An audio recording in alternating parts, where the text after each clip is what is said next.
જય અંબે વિદ્યાર્થી મિત્રો। તો લાસ્ટ લેક્ચરમાં આપણે ખૂબ જ અગત્યનો ટોપિક યંગના બે સ્લિટના પ્રયોગમાં પદ તફાવતનું સૂત્ર જોઈ ગયા, જેમાં પડદા પરના બિંદુ પી પાસે પદ તફાવત આપણે મેળવ્યું S2P minus S1P is equal to XDના છેદમાં કેપિટલ ડી, જ્યાં સ્મોલ એક્સ એ S1 અને S2ના લંબ દ્વિભાજક પર આવેલા પડદા પરના બિંદુ ઓથી પીનું અંતર, સ્મોલ ડી બે સ્લિટ વચ્ચેનું અંતર અને કેપિટલ ડી એ બે સ્લિટથી પડદા વચ્ચેનું અંતર। તો હવે આપણે એ જાણીશું કે પી બિંદુ આગળ આપણને સહાયક રચે કે વિનાશક।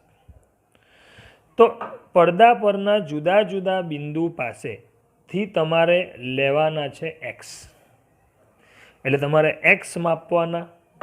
પ્રાયોગિક રીતે સ્મોલ ડી અને કેપિટલ ડી તો તમે માપી લેશો।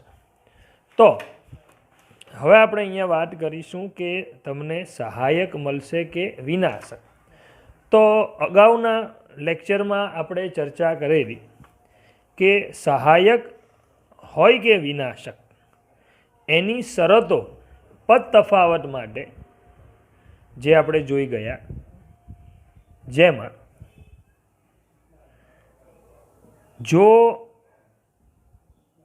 પદ તફાવત S2P માઇનસ S1P શું મેળવ્યું આપણે XDના છેદમાં કેપિટલ ડી, જો એ તમને n લેમ્બડા મળી જાય, એટલે જો n લેમ્બડા થાય જ્યાં તમારો nની કિંમત 0, 1, 2, 3 જો આવું મળે તો તમે એવું કહી શકશો આના પરથી કે જે પી બિંદુ છે એ પી બિંદુ આગળ તમને તીવ્રતા મળશે, તીવ્રતા એટલે આઈ, એ કેવી મળે n લેમ્બડા માટે મહત્તમ, જેથી પી બિંદુએ તમને જોવા મળશે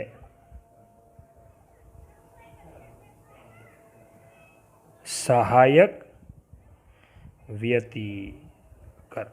તો પી બિંદુએ તમને સહાયક વ્યતિકરણ જોવા મળે। હવે વિનાશક વ્યતિકરણ ક્યારે જોવા મળે કે જો પદ તફાવત S2P માઇનસ S1P જે શું મળ્યું આપણને XD અપોન કેપિટલ ડી, જો એની કિંમત n પ્લસ 1/2 ઇન્ટુ લેમ્બડા મળે, જ્યાં nની કિંમત ફરીથી 0, 1, 2, 3, 4, તો તમને પી બિંદુ આગળ આના પરથી તમે કહી શકો કે પી બિંદુ આગળ તીવ્રતા આઈ એ આપણને મળશે 0, 0, જેથી પી બિંદુએ તમને જોવા મળશે વિનાશક વ્યતિકરણ। તો આ રીતે આપણે જાણી શકીએ કે ક્યારે સહાયક મળશે અને ક્યારે વિનાશક પ્રાયોગિક રીતે, અને આ પ્રેક્ટિકલ થયેલો છે, અને આ પ્રેક્ટિકલ દ્વારા આપણે જાણી શકીએ કે ક્યાં કયા નંબરની સહાયક એટલે કે પ્રકાશિત અને કયા નંબરની વિનાશક વ્યતિકરણ મળશે એ પ્રાયોગિક ગોઠવણી પરથી આપણે મેળવી શકીએ, તેમજ તમે વાપરેલા પ્રકાશની તરંગ લંબાઈ પરથી જાણી શકાય। એની સાથે સાથે એક બીજો ખૂબ જ અગત્યનો પ્રશ્ન પૂછાય છે, બે ક્રમિક એટલે એક પછી બીજી, તો બે ક્રમિક પ્રકાશિત કે અપ્રકાશિત શલાકા, શલાકા એટલે આજે વ્યતિકરણની ભાત જોવા મળે તે, એ ક્રમિક શલાકા વચ્ચેનું અંતર. તો પહેલાં આપણે જોશું બે ક્રમિક પ્રકાશિત શલાકા વચ્ચેનું અંતર. ચલો ધ્યાન આપજો. બે ક્રમિક, તો આ એક વ્યતિકરણ ભાત છે. માની લો કે એમાં મારે અહીંયા કે આ કોઈ પણ આપણે સહાયક કે વિનાશક, પહેલાં આપણે પ્રકાશિત લેશું. પ્રકાશિત એટલે સહાયક વ્યતિકરણ. તો માની લો કે હું અહીંયા લેઉં છું એક કોઈ પણ નંબરની, ધારો કે 4થા ક્રમની પ્રકાશિત શલાકા, અથવા તો 5મા ક્રમની, અથવા તો 10મા ક્રમની. તો એવી રીતે હું લઈ લઉં છું એક nમા ક્રમની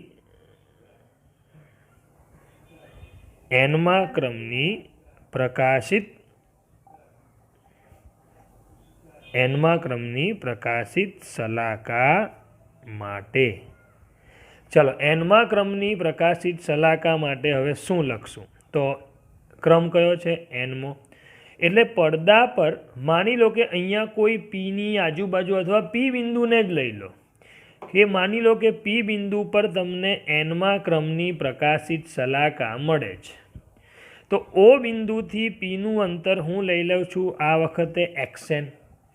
તો હું લખીશ xn ડીના છેદમાં capital D is equal two n lambda, જેને હું સમીકરણ 1 કહી દઉં છું. બરાબર. આ એનમાં માની લો કે આ તમને મળી 5મા નંબરની. હવે ક્રમિક કીધી છે, બે ક્રમિક પ્રકાશિત શલાકા વચ્ચેનું અંતર.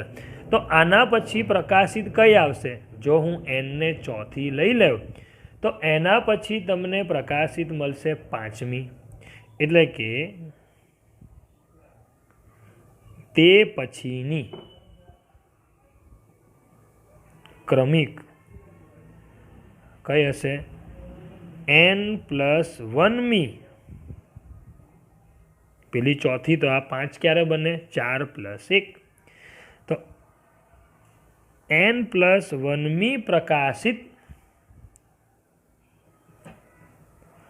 શલાકા માટે શું લખીશું? એના માટે આપણે, ચલો ધ્યાન આપજો, શું લખું છું હું? xn+1. આ એટલા માટે, જો ડી અને કેપિટલ ડી બંને તો કોન્સ્ટન્ટ છે, એ હવે આપણા બદલાવાના છે જ નહીં. તો બદલાશે શું? બદલાય છે તમારું આ x. માની લો કે પીની ઉપર તમને મળી એક પ્રકાશિત એના પછીની, તો એનું અંતર હું x નહીં કે xn, એ લખીશ xn+1 ઇન્ટુ ડી છેદમાં capital D is equal to nમી નહીં, n+1મી ઇન્ટુ લેમ્બડા. તો આવી રીતે મને મળી ગઈ હા એના પછીની ક્રમિક, એટલે એને હું સમીકરણ 2 કહી દઉં છું. હવે મારે શોધવાનું છે બંને વચ્ચેનો તફાવત, શલાકા વચ્ચેનું અંતર. એટલે મારે અહીં શોધવાનું છે xn+1 જે એની ઉપર છે એ, અને આ કેટલા અંતરે છે? xn અંતરે છે. એ બે વચ્ચેનો તફાવત, એટલે xn+1 માંથી મારે xn બાદ કરવાના છે. એના માટે હું અહીં આ જે સમીકરણ 2 છે એમાંથી સમીકરણ 1 બાદ કરતા, એટલે xn+1 small D upon capital D માંથી હું xnd અપોન કેપિટલ ડી બાદ કરીશ, is equal two n+1 lambda minus n lambda. ચલો આ બેમાંથી સામાન્ય જે નીકળે એ હું કાઢી લઉં છું, સ્મોલ ડી અને છેદમાં કેપિટલ ડી. એટલે અહીં આવશે x+, xn plus 1 minus xn is equal to, કાઉન્સ છોડું છું તો લેમ્બડા બંને સાથે ગુણાય એટલે n lambda plus lambda minus n lambda, જેમાં n લેમ્બડા થઈ જશે કેન્સલ.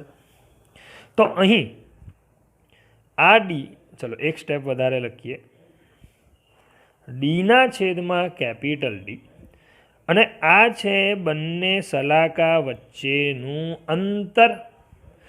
માની લો કે આને મેં ચોથી કીધી, ચોથી તમને 12 સેન્ટીમીટરે મળી, એ પછીની પાંચમી તમને 14 સેન્ટીમીટરે મળી માની લો. તો બંને વચ્ચેનું અંતર તમે કેવી રીતે કાઢશો? 14 માઇનસ 12 એટલે 2. એ 2 ક્યારે મળે? જ્યારે આ બંનેની બાદબાકી થાય. અને એને હું આપી દઉં છું બીટા, એટલે હું લખું છું XD upon D into beta is equal two lambda. તો એના પરથી બીટા બરાબર શું લખાશે? Lambda capital D upon small D. જે શું કીધું છે મેં અહીંયા?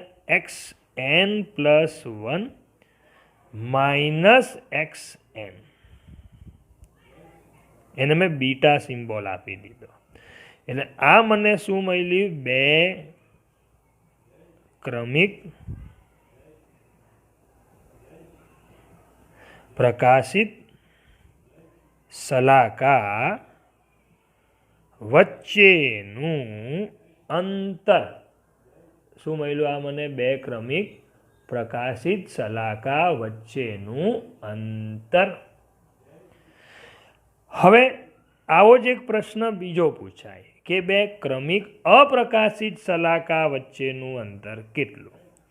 તો ધ્યાન આપજો, સલાકા તમને કેવી મળી? તો પહેલાં મળી પ્રકાશિત, એની ઉપર અપ્રકાશિત, એના પછી મળી પ્રકાશિત. ધ્યાન આપજો, પ્રકાશિત બોલું એ સહાયક હશે, અપ્રકાશિત બોલું એ વિનાશક હશે.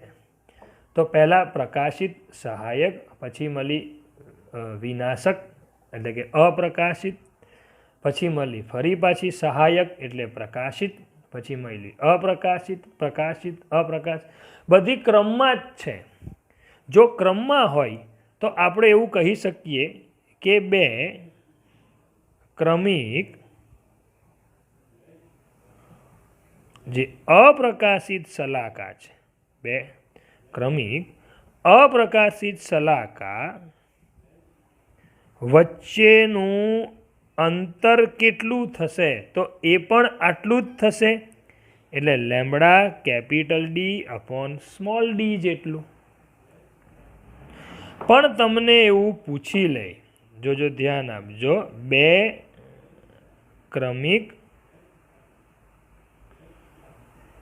ક્રમિક પ્રકાશિત અને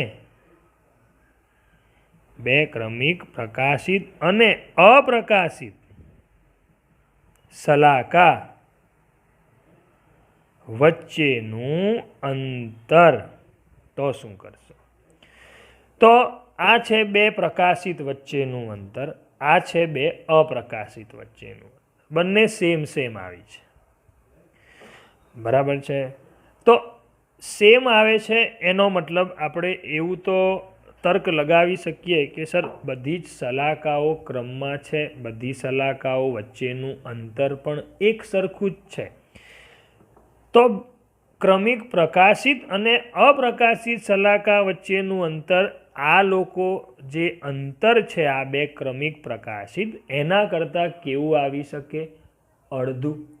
અડધું એટલે બીટા બાય 2, એટલે કે લેમ્બડા ડીના છેદમાં 2D. હવે સમજાવું કેવી રીતે. માની લો કે ચોથી પ્રકાશિત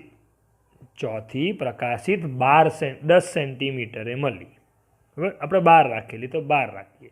ચોથી પ્રકાશિત 12 સેન્ટીમીટરે, પાંચમી પ્રકાશિત 14. હવે એની વચ્ચે કઈ હશે? બીજી અપ્રકાશિત. એની વચ્ચે કઈ હશે? અપ્રકાશિત. ધારો કે 13 સેન્ટીમીટરે હશે અપ્રકાશિત. તો બે ક્રમિક પ્રકાશિત વચ્ચેનું અંતર કેટલું આવ્યું? 14 - 12 એટલે કે 2 સેન્ટીમીટર. એટલે બીટા કેટલા આવ્યા? 2 સેન્ટીમીટર માની લો, ધારો કે. તો એવી રીતે એની વચ્ચે કઈ હશે? 13 સેન્ટીમીટરે અપ્રકાશિત. તો 12 અને 13 એટલે 12મી પ્રકાશિત, એના પછી તરત જ 13 સેન્ટીમીટરે કઈ મળશે? અપ્રકાશિત. તો એ બે વચ્ચેનું અંતર કેટલું? 1 સેન્ટીમીટર. એટલે 2 સેન્ટીમીટર કરતાં અડધું, એટલે હું લખું છું λd/2d. તો આવો કોઈ પણ બે અપ્રકાશિત પૂછે. અપ્રકાશિત પૂછે તો તમારે n લેમ્બડાની જગ્યાએ n+1/2 લેમ્બડા, અને અહીં શું આવશે? n+1. તો n+1+1/2 લેમ્બડા. ફરી પાછા બંનેની બાદબાકી કરશો એટલે તમને અહીંયા લેમ્બડા જ મળશે. આ પ્રેક્ટિસ તમે જાતે કરશો એવો મારો આગ્રહ છે, કે જેથી તમને ખ્યાલ આવે કે આ શું કહેવા માંગે છે. ચલો, આ આખી આપણે વાત કરી આખા પ્રાયોગિક ગોઠવણીની ચર્ચા. એ ચર્ચા પરથી આપણને ઘણી બધી માહિતીઓ ભેગી કરી. હજુ ઘણા વિદ્યાર્થીઓને એવો પ્રશ્ન થાય, સાહેબ પડદા પર સલાકાઓ રચાય કેવી? તો એ બી હું તમને સમજાવી દઉં કે પડદા પર તમને જે પણ સલાકા રચાશે એ કંઈક આવી પેટર્નની હશે. બરાબર. આ જે ઓ બિંદુ છે એ મેં અહીંયા તમને આપેલું છે. હવે એકાદ બિંદુનો અનુમાન તો તમે જાતે જ કરી શકશો કે અહીંયા સાહેબ કઈ પ્રકાશિત આવશે કે અપ્રકાશિત. એના માટે હું વાત કરીશ બિંદુ ઓ માટે. જોજો,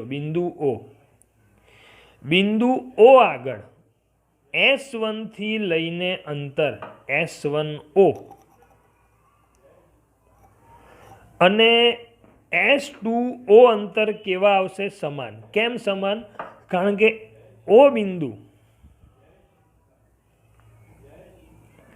પડદા પરનું જે બિંદુ ઓ છે એ ક્યાં એક્ઝેક્ટ ક્યાં તમને દેખાય છે? તો એ દેખાય છે S1 અને S2ના લંબ દ્વિભાજક પર. ક્યાં દેખાય છે? S2 અને S1ના લંબ દ્વિભાજક પર આપણને જોવા મળે છે. જેથી આપણે એવું કહી શકીએ S1O બરાબર શું થશે? S2O થાય. જેથી S1 થી O અને S2 થી O સમાન. એટલે કે અહીં પદ તફાવત તમને મળશે 0. શું મળ્યો ત્યાં? પદ તફાવત 0. જેથી ત્યાં પદ તફાવત 0 મળે છે. જો અહીંયા તમને શરતમાં મેં લખ્યું છે પદ તફાવત 0 ક્યાં મળે છે? આ જો, એક પદ તફાવત અહીંયા છે. અહીંયા હું n=0 લઈ લઉં. જોજો, n=0 લઈ લેવ એટલે 0 લેમ્બડા એટલે 0. એટલે અહીંયા પદ તફાવત 0 આવે છે. શું અહીંયા પદ તફાવત 0 આવે છે? ચેક કરીએ. n=0 લઈ લેવ તો અહીંયા 1/2 લેમ્બડા આવે છે. એટલે પદ તફાવત 0 ફક્ત ક્યાં આવે છે? કે જ્યાં તમને સહાયક વ્યતિકરણ મળે. એટલે ઓ બિંદુ આગળ તમારી તીવ્રતા આવશે મહત્તમ. ઓ બિંદુ આગળ તમને તીવ્રતા આવશે મહત્તમ. એટલે શું લખીશું અહીં? જેથી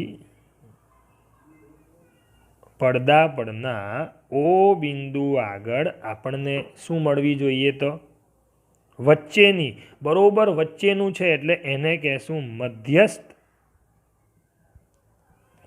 પ્રકાશિત સલાકા. પ્રકાશિત એટલે સહાયક. મેં સમજાવ્યું કેવી રીતે આવશે તે. તો આ રીતે આને તમે.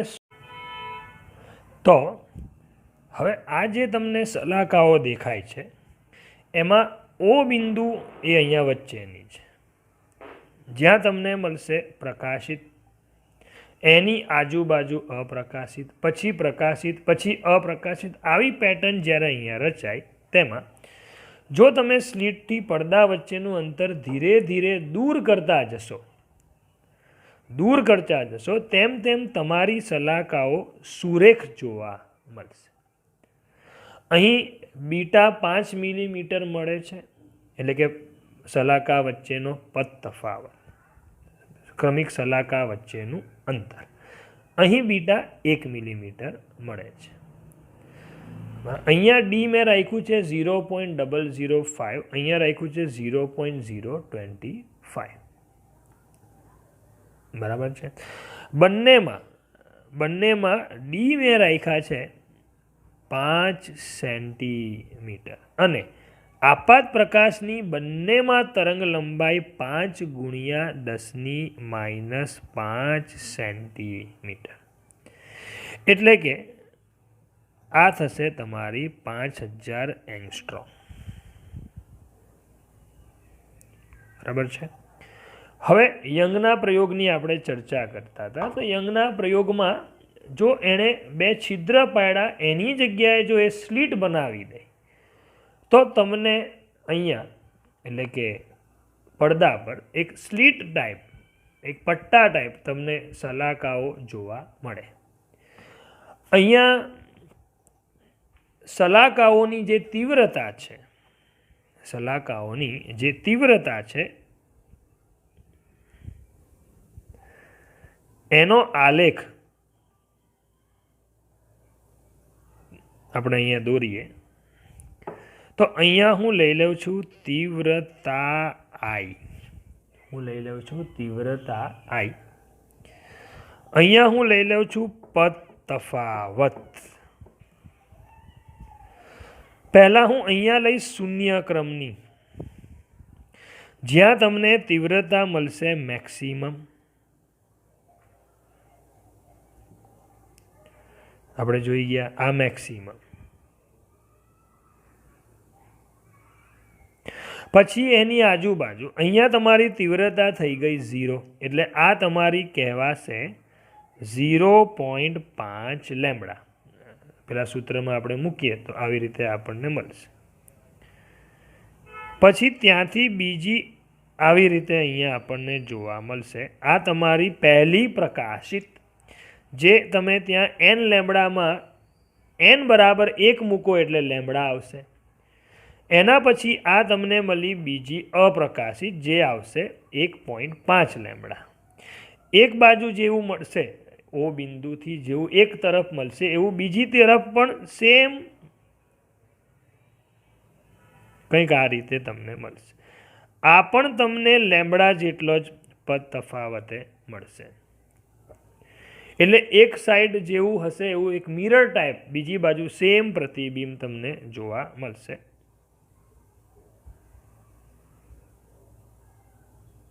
આવી રીતે તમે આલેખમાં એટલું તો અનુભવ થઈ જ ગયો હશે આલેખને જોઈને કે જેટલા બી તમને સલાકાઓ જોવા મળે છે પ્રકાશિત, હું પ્રકાશિત સલાકાની વાત કરીશ, આ 2 લેમ્બડા, આ પણ 2 લેમ્બડા. તો આલેખ પરથી તમે શું માહિતી લખી શકો? તો અહીંયા તમે કહી શકો કે દરેક જે સલાકા છે એ દરેક સલાકાની પહોળાઈ એ કેવી મળે છે? એક સમાન, કોઈ નાની મોટી નથી. અને જે પ્રકાશિત સલાકા છે,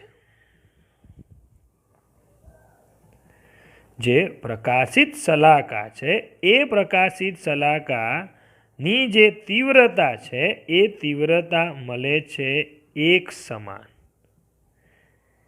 એવું નથી કે આ બીજા ક્રમની પ્રકાશિત છે તો અહીંયા પ્રકાશ ઓછો પડે છે, આ પહેલા ક્રમની છે ત્યાં પ્રકાશ ઓછો પડે છે, નહીં. એટલે અહીં આપણે એવું કહી શકીએ કે પ્રકાશિત સલાકા જે છે એની તીવ્રતા એક ક્રમ પર આધારિત નથી. એને ક્રમ સાથે કોઈ લેવા દેવા નથી. ખ્યાલ આવશે દરેક વિદ્યાર્થીઓને? ઓકે, ચાલો તો આટલે સુધી આજે રાખીશું. નેક્સ્ટ લેક્ચરમાં આપણે થોડાક આના રિલેટેડ सम्सની ચર્ચા કરીશું. જય અંબે.